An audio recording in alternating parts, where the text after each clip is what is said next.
Maybe I should use this nanosuit for descending. Maybe. I mean, I haven't used that yet, but... Nah, I'm gonna maybe use it some other time. It's fine. Right, we need to go to... Can I actually go... I mean, I can't go to the other parts of Zion, of course. I need to go to some places with Lily.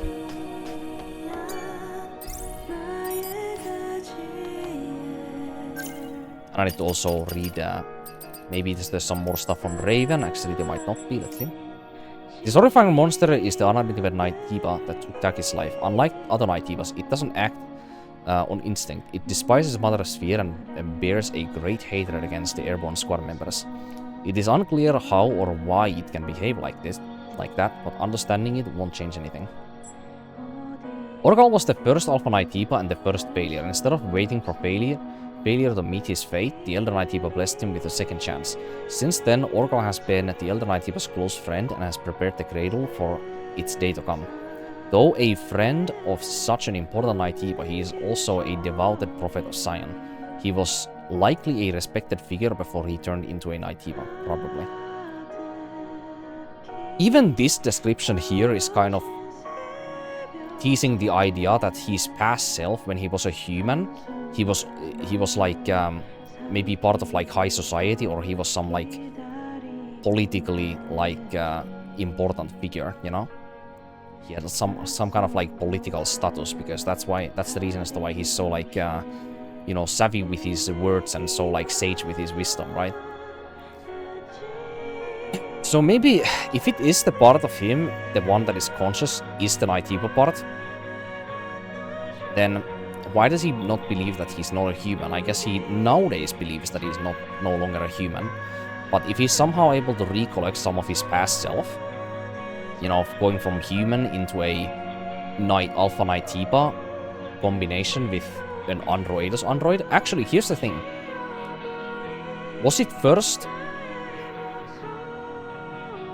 Okay, so he's a human, he becomes a Night Tiba, he gets captured, and he gets fused with an Andro-Eidos body, and then he slaughters countless normal organic humans.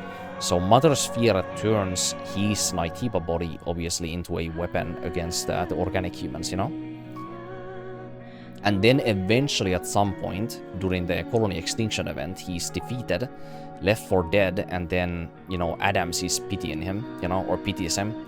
And then he can somehow, because he is the Elder Night Tiba, or actually, it's particularly because he is the Elder Night Tiba, that he knows that there is some kind of way that he can grant some of Orcal's, like, past self back to him, so that he can be actually, you know, he can take some kind of other advantage or usefulness out of Orcal rather than just to leave him to die, you know? Like, he would be the person that would know that something like that is possible.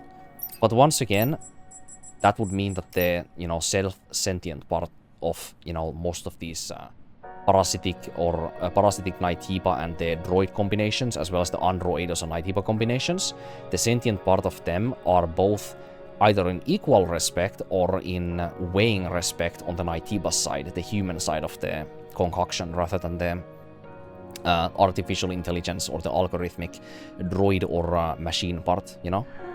And that is just...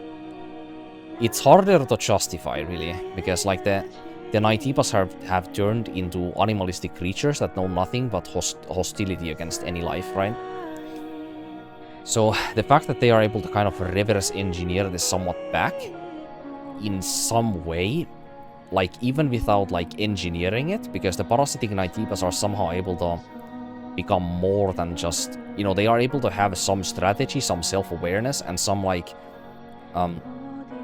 what is it, like self-preservation, the feelings of like fear, you know, as well.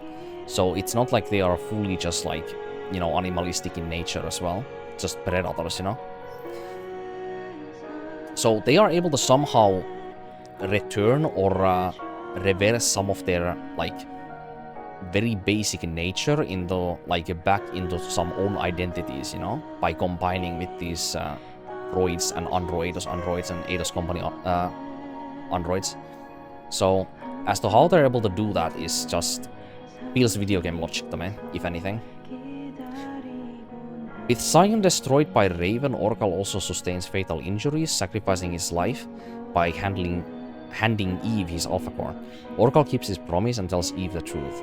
The first ever fusion, the first Alpha Knight, but the one who repents, the Prophet of Zion. Yes, Orcal is all those things, but he will forever be remembered as the one who built and saved Zion from destruction and gave the Angel a way forward.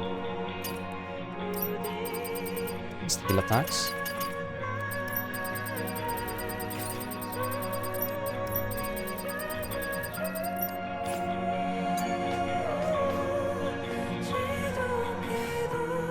Oh yeah, I can destroy the Buddha now.